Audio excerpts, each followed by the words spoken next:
Welcome to The State of Us. Real people with honest opinions and the future of responsible media. Here's your host, Justin T. Weller. According to Secretary of State Mike Pompeo, the United States is suspending its last significant arms treaty with Russia. The New York Times reported on this February 1st, 2019. So there's a plethora of reasons that Lance would care about this.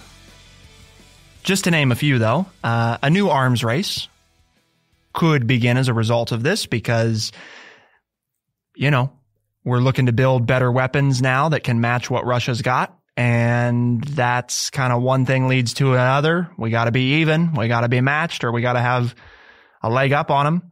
So you could care from the new arms race perspective. You could care from the additional placement of dangerous weapons around the world.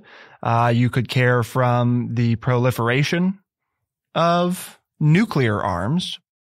Granted, the weapons we're talking about don't necessarily have to carry nukes or may not carry them at all, but this is a launching point for something more dangerous. Ooh. Yeah, pardon the pun. Not intended.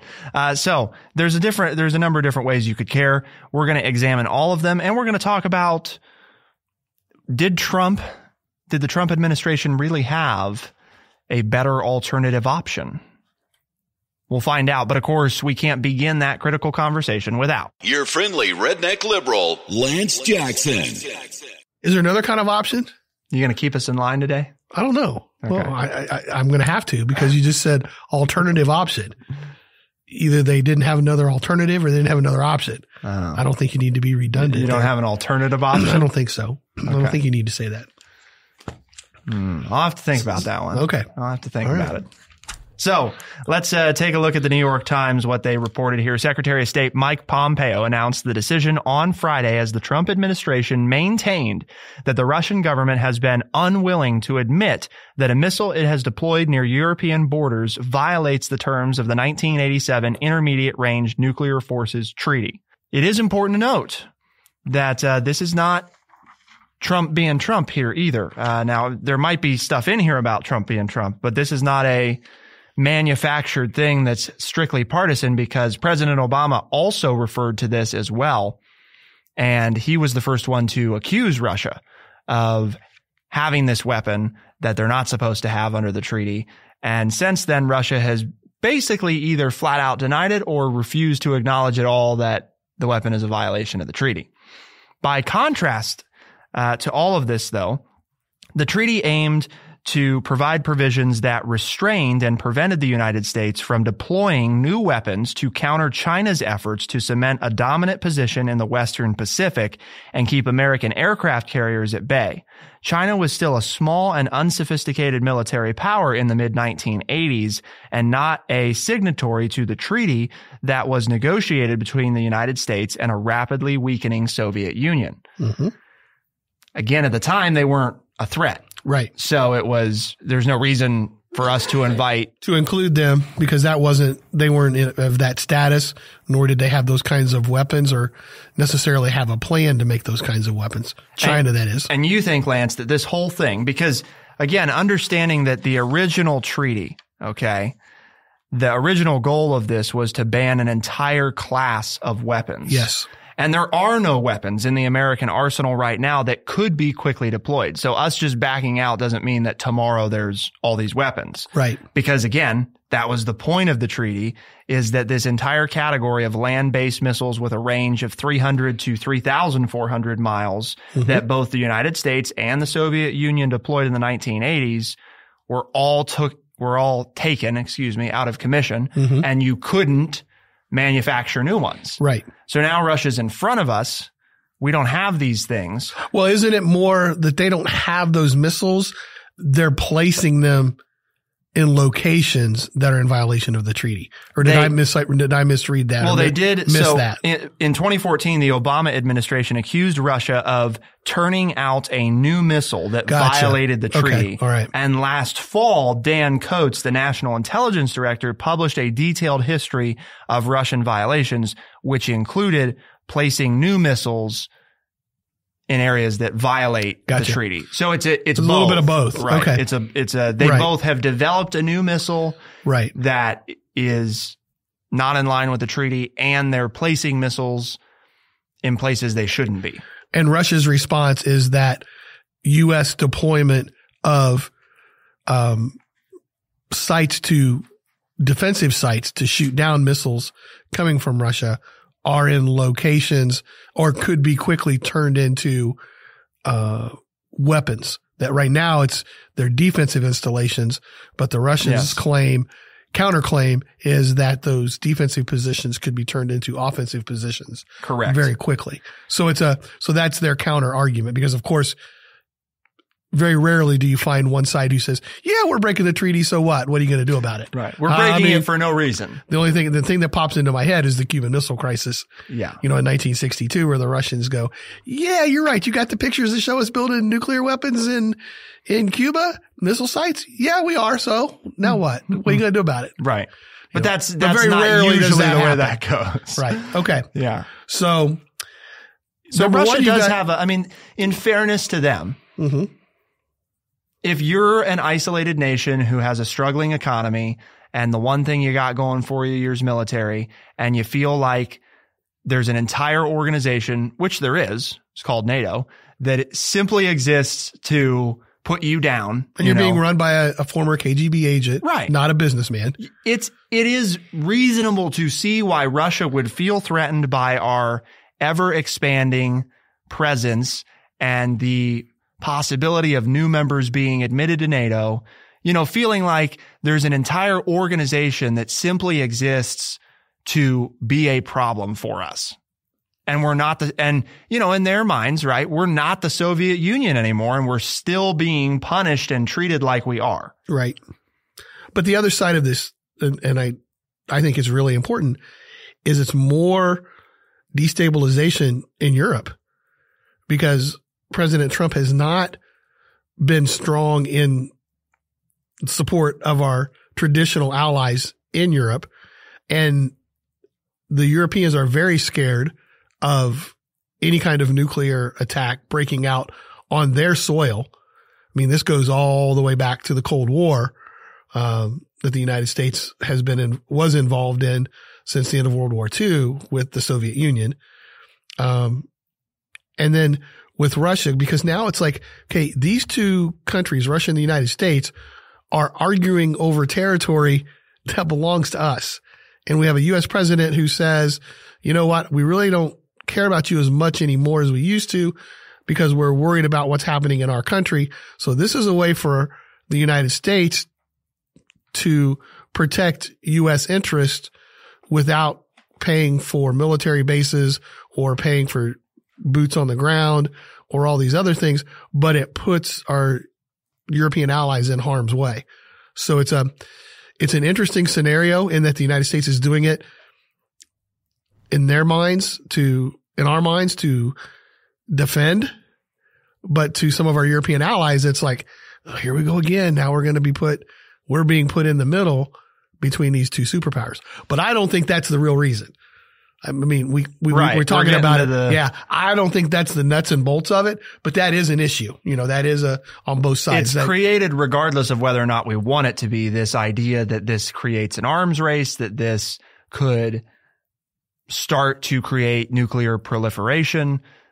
There's a lot of things that could happen as a result of this, regardless of what its motivation is, which is what we're looking at here in a second. But as you noted, Lance, the North Atlantic Treaty Organization, NATO, the military alliance that was created to counter the Soviet Union threat 70 years ago, acknowledged that Russia had violated the INF Treaty and called on Moscow in December to, quote, return urgently to full and verifiable compliance, end quote. Of course, Russia did not do that. Right. And the alliance stopped short, though, of agreeing that the United States should withdraw, declaring then that the, quote, allies are firmly committed to the preservation of effective international arms control, disarmament, and non-proliferation, end quote. So the problem is, it's from NATO's perspective, because, right, we talked about kind of Russia's perspective.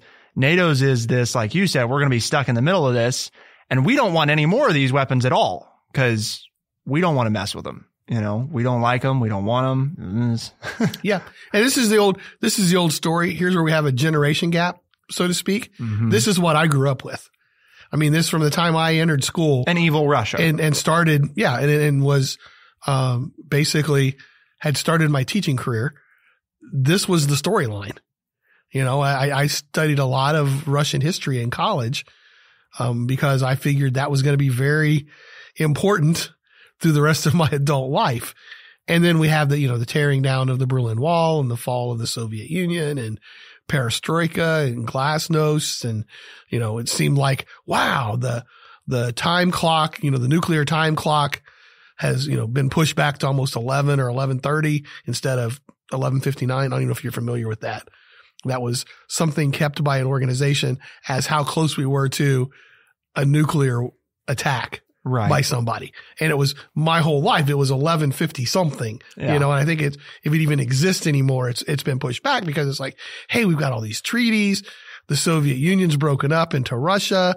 Our fear is nuclear weapons being bought by subversive groups as the Soviet Union broke up and these new countries had nuclear capabilities.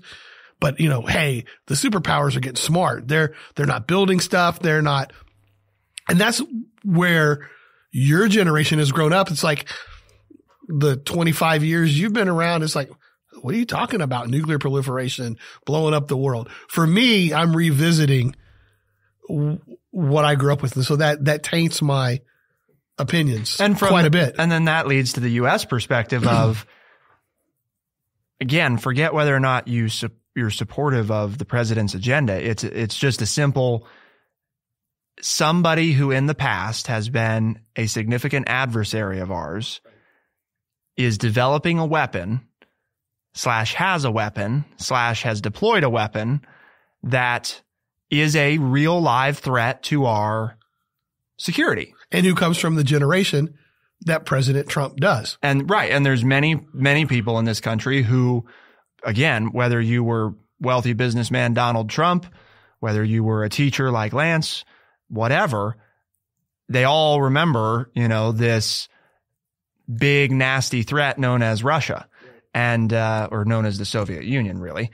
And so we also have why should we let them have something that we don't have a great way to respond to? That breaks a treaty that we signed that led to us supporting them and doing all these other things that we've done over the past 25 years. Tried to help when they've let us. Right.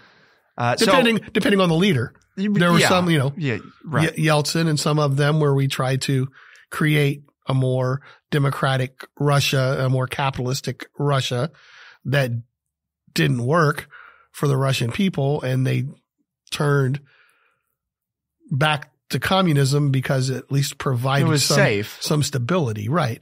The devil, versus. Well, and let's face it. It's not to get off track, but capitalism is not an economic safety net. No. It's a boom and bust. I mean, we just saw that. It's a boom and bust economy. Yeah. And for a nation of people who are used to always getting their paycheck and always having enough, not great food, but always enough heat and enough food to stay alive. Generally able to get by. To go to a boom and bust economy was more than many of them could handle. Mm-hmm. It was just, what do you mean my government paycheck's not coming in? Right. What do you mean I don't have enough borscht and vodka to make it through the month? Yeah. What do you mean I can't pay my heating bill and so it's going to be turned off in my apartment? Because it's not the world they lived in. That's not what they were used to. And they didn't wait long enough to make the full adjustment. And so now they've reverted to the more. They keep hedging back militarily provoking ideas. So let's talk about next the motivations for why the U.S. is doing this. We've talked about the obvious one, which is the U.S. has a reason to be cautious of allowing Russia to have a weapon that we don't have. So there's that. But that's the surface reason. That's the surface reason. But there's some other reasons as well.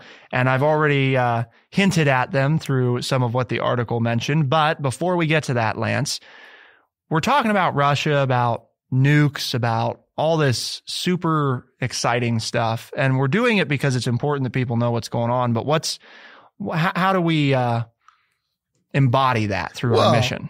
Because we try to educate folks by providing honest, open, and respectful conversations. Educate folks. I like it. So I'm feeling kind of folksy today. Okay. Folksy. I worked with my neighbor to clear off the snow off of our that's nice. driveways. Yeah. So it was a good neighborly day, which isn't an everyday occurrence. So it was kind of nice. I debated whether or not to clear off the drive. I went out and I looked at it and then I stepped in it and I was like, I think the car can make it out. So, yeah. Well, that's true, but I just like it. I just like a clear driveway. And I know it's going to get warm and would have melted off on its own, but it was a light 5 inches in the driveway. So it was a real fluffy because it was so cold outside. Fluffy there wasn't snow. a lot of water in it. Mm-hmm. Okay. So we're going to talk about, hey, if people don't think we're right, if they don't think that we're, we got to finish this, sticking by that mission, if we're not educating them with our info about ethics at TrueChat.com. You email it, right? You send an email. You email it at ethics. Yep. You're concerned to ethics and they'll take a look at it. And if we're in violation of, our code of conduct, then they'll get on Lance. Repercussions will take place. That's right. So yours truly may not be on the air for a while. So they, and if you want to get engaged, if you want to tell us your thoughts and share your insight on this at TrueChat.org across social media. So let us know at TrueChat.org. So let's look at, Lance, the other motivation for this. What I think is the real reason for this, the driving force behind this decision in the United States. Not that the first one we talked about isn't valid. It's not that I don't think that it's important or valid, but there's what you're getting ready to say is what I think is the real reason why this has taken place. So go ahead and let the audience know what it is. While the United States hasn't insisted that Russia's actions sank the treaty, the Trump administration's real aim is to broaden its prohibitions to include China. Constrained by the treaty's provision, the United States has been prevented from deploying new weapons to counter China's efforts to cement a dominant position in the Western Pacific and keep American aircraft carriers at bay. China was still a small and unsophisticated military, which I mentioned before in the mid-1980s, hence why they weren't part of this treaty. So this is hinting at, as you all know, we have a trade war underway with China. And we also have an ever-growing real military threat from China. They didn't used to be. And China's advancing its borders or looking to advance its borders. They're trying to expand. Has been for the last 5 to 7 years. Very much. Just anywhere they see where they think they can gain a couple hundred miles, they go that way. And sometimes it's just to get the land. Most of the time it's to get resources because they've had this booming economy and they need more raw materials. They need more water. They need more trade route. They need things, and they've just been pushing the limits all around their outer edge. And with their new One Road initiative, they're looking to expand their client states, which we don't talk about a lot in formality. Of course, the United States has many what I think we would call client states who do our bidding for the most part, most of the time, because they rely on us for whatever it might be, resource, military, what have you. And China is looking through a lot of programs currently to continue to, send out its tentacles into all kinds of other stuff. So there's both this could be used as leverage for the trade war, right? Mm-hmm. And it can be used as leverage to say, you got to slow down, China, because we're going to park these new weapons in Guam, not far from your coast, and remind you who's in charge. Can I add one more? Yeah. It's also to your relationship with North Korea, which is also an American concern, a U.S. concern. Very true. So I think those first two are very true, but I also think that it's kind of a pushback towards North Korea because this is kind of the same, this treaty that the Russians are violating is very similar to some of the proposals that we've seen from the United States in the past towards a nuclear agreement with the North Koreans, which are strongly supported by the Chinese government. They being the North Koreans. Right. Economically, all kinds of ways. Well, because there's the China connection in North Korea, and there's also just the North Korean threat, generally speaking, right, which Guam serves as a deterrent to, and these weapons serve as an additional deterrent to, in addition to if you can pressure China, you can pressure North Korea. Well, and when U.S.-China relations are good, we use the good relations with China for China to use their influence on North Korea. But if the Chinese-American relations break down, then we also need to make sure that we have something to step in to stop the North Koreans on our own. Because what we've done in the past is like, hey, China, we're doing really well. You're making a lot of money off of us, and we're really, you're providing us with a lot of things at a low price, and things are going pretty well here, but you need to kind of put your foot down on, your little brother, North Korea. And the Chinese have done that.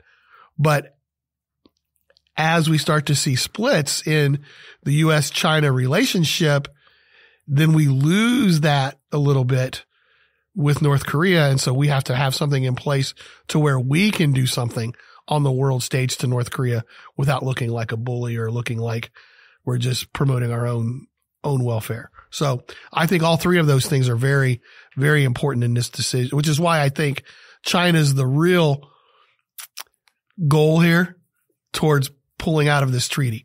We're going to blame Russia as the reason why we pull out of the treaty. Which is legitimate, but then it lets us do things in areas of the world that we really are more concerned about than Russia right now. Because at the end of the day, even though Russia does these things, even though it's kind of a threat, we still have all these NATO bases. It's really not, it's not the end of the world that Russia has this thing, because we still have the ability to counter-strike pretty easily.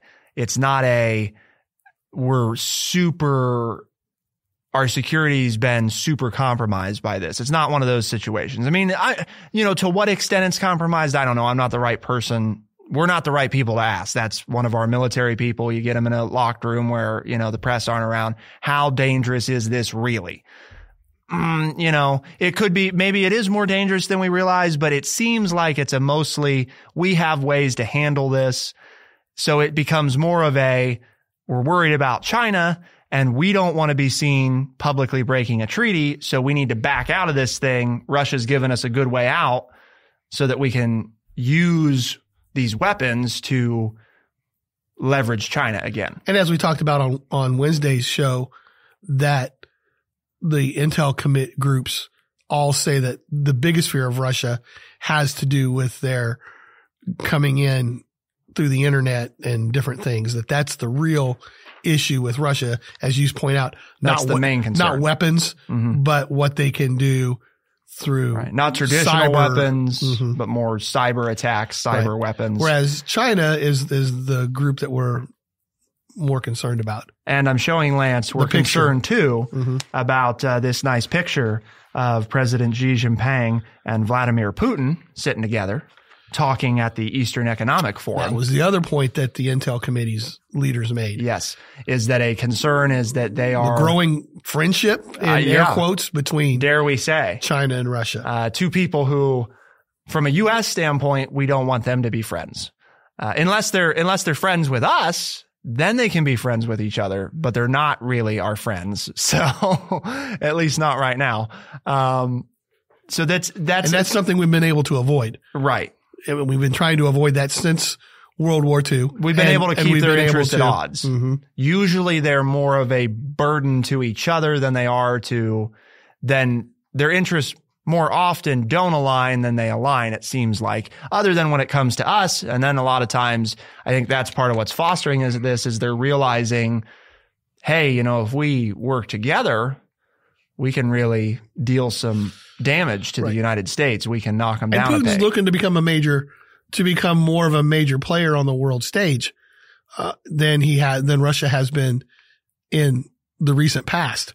And so I can see that's why he would hook up with China, because that gives him more power. Well, and we've already seen, we know that nobody really believes that we know that nobody really believes that Russia's you just said Russia's not really seen as a real threat to the safety and security of the United States, except through its use with computers than anybody else. Yeah. China's the real threat.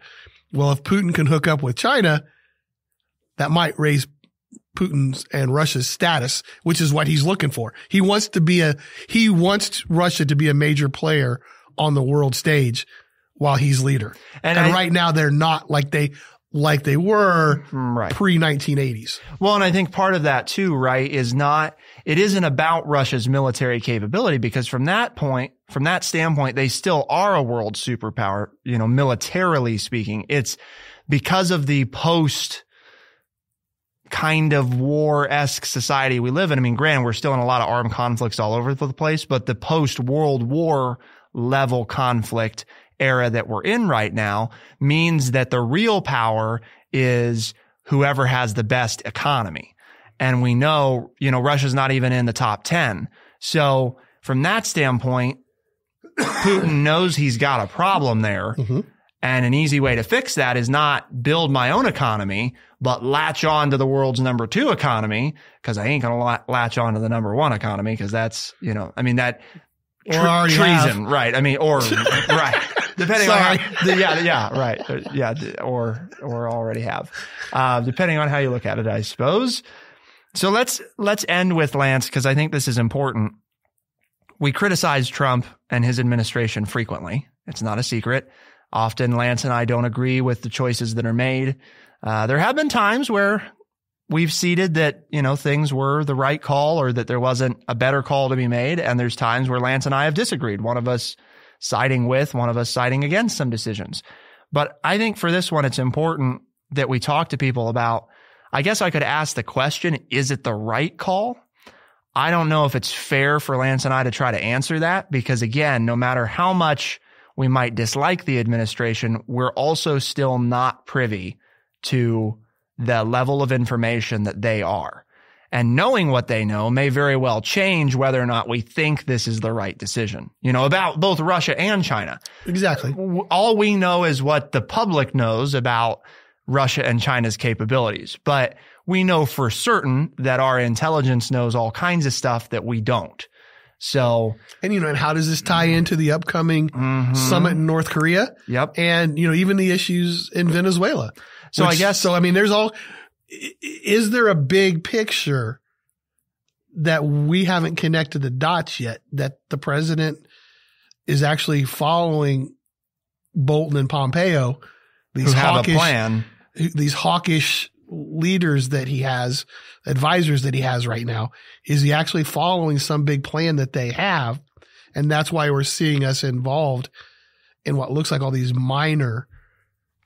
so-called minor situations that's part of a big picture plan. Mm-hmm. That's what I'm trying to do, is I'm trying to connect the dots here. Yeah. Mm-hmm. And that's the hard thing to know, of course, is because we don't know. We're not privy. Like you point out, we're not privy to that information, but it sure looks like there are some they're trying to make a play connected here. This is we're moving some pieces on the chessboard that don't look like very important plays until you realize that you're in checkmate. We're getting out of Syria. We're not getting out of Syria. We're going to meet. And all of this involves Russia and China. Even the Venezuela thing recently, right? Right. That's my point. This is there's all these things that we keep talking about that behind the scenes, it all comes back to this. Russia and China are becoming more aligned in these places in opposition to us. And our economy is very dependent on getting an agreement, a trade agreement signed with China. Mm-hmm. And in fairness, theirs is very dependent on that too. I mean, it is different than the Cold War in the respect that the number 1 and number 2 economies, U.S. and China, are very interdependent on one another right now. And that not so much was the case with Russia. Not to take us down the rabbit hole, but I always told you a month ago, I've always told you that China will do what's best for China. Is China making a play for Russia as a new place to sell more of their goods if they don't get the trade agreement they want out of the United States. Oh, that takes us down the rabbit hole. Yeah, I don't want to, I know. But I'm throwing that out there for people to think over the next couple of months. Because governmentally, they're much more aligned than we are. Right. I mean, right, from China's perspective, why put up with the United States any longer if we can start to substitute our dependency on them for other more communist dictator style regimes, which in turn will take down the United States a notch or two. I'm not saying we stop being a world power in 6 months, but that's another chink in the armor of the United States. And the Chinese don't sign that trade agreement. Mm-hmm. It hurts. China's never been in a hurry though either. It hurts U.S. trade. No, China's got a long-term plan. They're willing to wait. Sure. You know? They're very patient to get to their ultimate goal. Right. They've been around a long time. Which is to be world power again. Yeah. You know, they were a world power centuries ago. Long ago. But they're very patient to get back to their goal and will do whatever is necessary to get there. Mm-hmm. And we just need to keep that in mind as you follow all these different stories. They're not doing it to be nice to Russia, put it that way. No. They look at it. There's something they get out of all this. Like everybody else, the United States does the same thing. Mm-hmm. You may be being nice to someone, but there's an ulterior motive. There's something that you're doing that's going to increase your base of power. Exactly. And so ending it out, Lance, is this the right call? Is there an alternative? My perspective, looking at it right now is if it were me, and again, I don't have all this info, so it's hard to know. I really dislike, because I'm all for moving toward a world without nuclear weapons, without a more unified United Nations style world. Of course, I don't like that we're backing out of this, but I don't know if in the short term, there's a real alternative to it. Because even if we're blaming Russia because of the China component, I won't dispute that the China component is a real live threat. They're much more of a threat than Russia is, put it that way. Both economically and militarily, they're the ones that we stand. Russia's, again, they're in 18th or 20th place. And everybody between us, after China, right, to Russia is on our team. It's huge, right. And so it's mainly, we got this one big problem, and its name is China.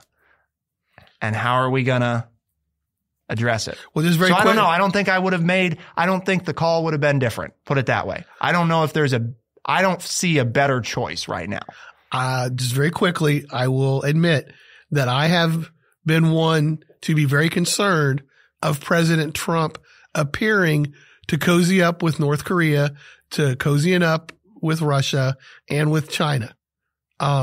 So for us to take this stand, I have to applaud it on the surface of what I know. This is more in line with the way I think you need to treat these people. So I'm glad to see it because I don't trust these countries. I know we have to learn to deal with them, but I think we need to deal with them from a place of strength, not where we're trying to give in to them. And this is more of a strength move on the surface than it is meeting with them and calling them our best buddies and writing letters back and forth. We're reminding them that we're still in charge right now. We're still the United States, right? Yeah. So I like this move, but I like it because it's different. People say, "Oh, you like what Trump's doing?" Yeah, I do, because it's different than what he was doing. Contrary. And I didn't like what he was doing before. Right. So it's different than what we've seen. That's where I'll take my stance. On that note, people, let us know your stance at TrueChat.org, right? You can give us your thoughts and perspective. And if people are new or they have friends that they're referring the program to, Lance, what are the ways that people can listen to this? Spotify, Stitcher, Apple Podcast, and any other place where fine podcasts are found. Okay, so pretty much everywhere. On that note, for the State of Us in Urbana, I'm Justin T. Weller. And I'm Lance Jackson. Thanks so much for tuning in. We'll see you next time. Be the change.